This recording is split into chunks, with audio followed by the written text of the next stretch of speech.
Hello guys, Goyle here, and I'm bringing you another Black Ops 3 gameplay, this time on Combine, and I'm using the Pharo submachine gun, which I've quickly found to be the best submachine gun in this whole game, in my opinion.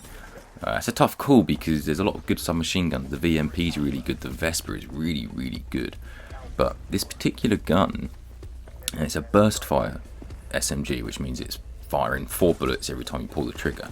But what's interesting about this gun, and I didn't realise this until, I don't know, maybe a game or two into using it, is that it's actually full auto, so you can just hold the trigger down and it will keep burst firing. And that makes this gun really powerful. Because it's a burst fire, all burst fire guns tend to be really accurate, whether it's an assault rifle, an LMG, or a submachine gun. The burst fire just allows you to keep that gun on target because it's not constantly flying up because it's in full auto.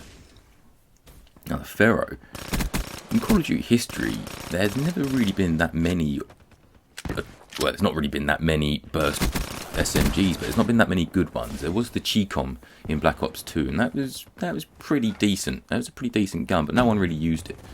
And apart from that gun, I can't really think of too many other burst fire gun submachine guns that were in Call of Duty games. But the Pharo, this game, I absolutely go off, and I think this is my highest kill so far in Black Ops 3. I'm not too sure, but I think it is. But this Pharo just destroys people. It really does. Up close, you're going to one burst them. Far away, you're going to put 2 bursts, and that's going to kill them. And that's enough. And the gunfire is so fast that you're going to get that second burst out before the enemies probably even notice what's going on. And because it is that burst gun, it allows you to switch targets really quickly. And when you're switching targets, what you really want to be doing is, you don't want to be if there's a target at 12 o'clock and a target at 3 o'clock. If you've killed the guy at 12 o'clock, you don't want to be still in ADS when you're trying to kill the guy at 3 o'clock. You want to flick out of it, spin around, and then come back into ADS. Otherwise, you're just wasting too much time in which you're going to get killed. It's really important to do that. And you'll notice when I'm killing people here, right here, this kill here, I aim in and then I finish it off mostly with hip fire, because obviously when I'm out of ADS, I have a much faster look speed, so I can keep up with the enemy as he's spinning around. Otherwise, you're going to look a bit like an idiot if you're just staying in ADS that whole time, slowly moving around like a noob, really. It's a noob thing to do, so try not to do that. It's important not to. That doesn't just go for SMGs, that goes for any gun you use. That is the playstyle you want to adopt. Now I want to bring this back to my previous video where I talked about map positioning, because map positioning with an SMG is a lot different, and certainly the way I play it is a lot different to an assault rifle. If I'm using an assault rifle, I guess I'm playing a bit more campy. I'm playing a lot slower and I'm trying to hold those sight lines because it's just not designed, the assault rifle is not designed for me to run in aggressively to kill the enemy, which is exactly what an SMG is designed to do, and that's exactly what I personally do. I'm extremely aggressive with my SMG. As soon as I spawn up after I die, I'm running to the enemy to try and get as many kills as possible. But you still have to bear in mind the spawn system and pushing the enemy spawns out. You've got to be careful of that if you've got an SMG, because it's so easy to get carried away when you run that quickly. You just literally want to play the run simulator, spawn up and run as fast as you can. Now that is a playstyle, and if you want to do that, you can, but you can't be running mindlessly. You have to know where you're going, and this comes back to the minimap. Again, look at the minimap as much as possible, whatever gun you're running. If you're running an SMG, it's really crucial, because that guy who was hiding behind that rock there, I wouldn't have seen him if I hadn't seen him ping up on my minimap first, because one of my teammates had a UAV. I would have run around that corner, and he probably would have shot me in the back because he's camping behind a rock.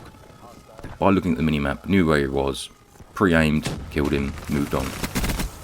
Because I've got a submachine gun, I'm not staying in that position long at all. With an assault rifle, I'm going to be moving between a couple of positions, but mostly holding one position, because I've got that sight line, I can keep the enemy at bay. But if you've got a submachine gun, you can't. The best thing to do, kill a couple of people, move around to the other side of their spawn, or the other side of the enemy.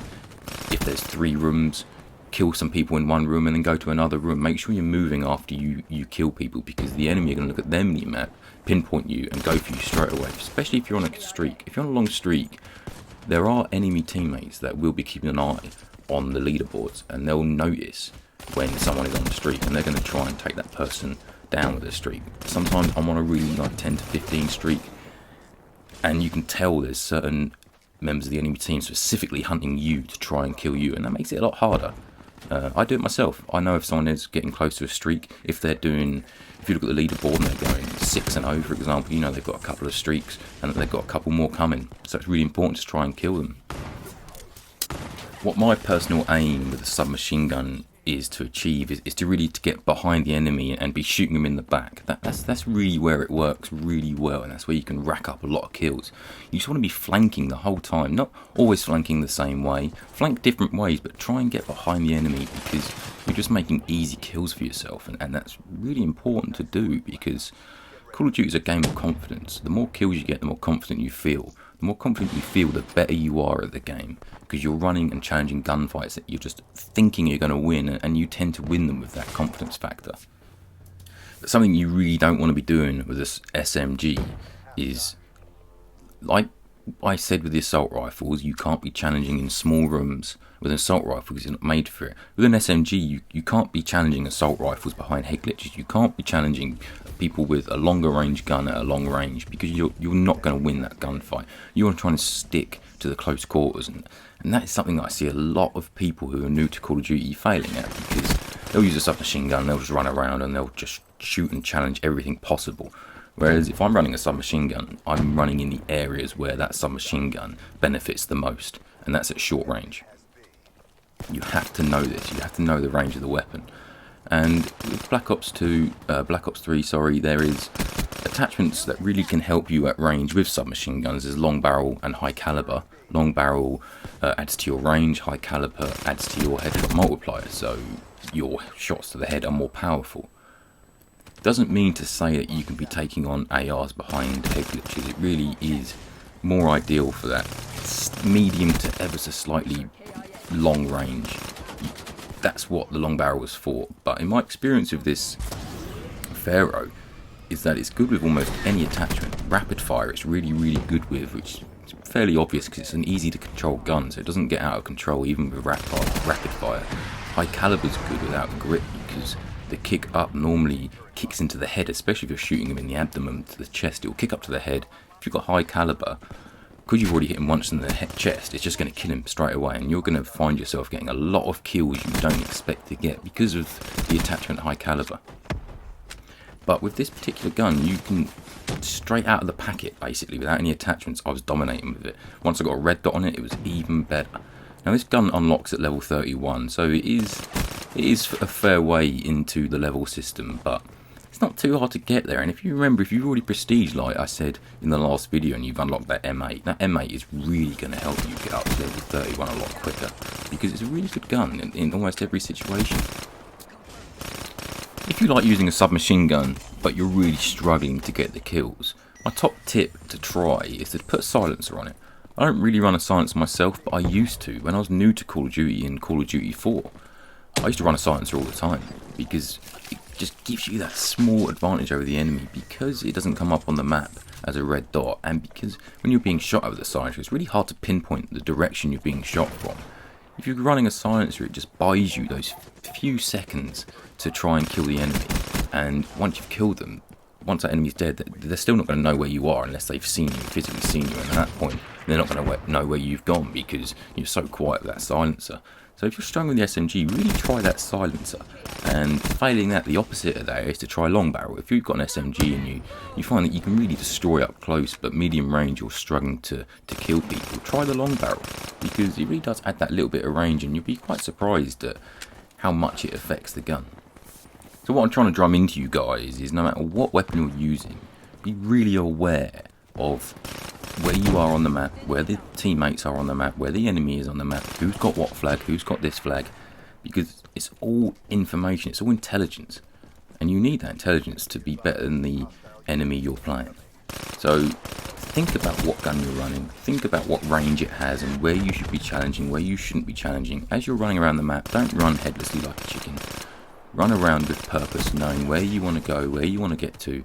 As you're running, know where the enemy are likely to be, pre-aim those areas, expecting the enemy. If the enemy's there, kill them. If not, come out of pre-aim, move on to another position, pre-aim around that corridor or that door, and go for the kills. And keep repeating that process. And if you're using your brain, you can get so much better at this game.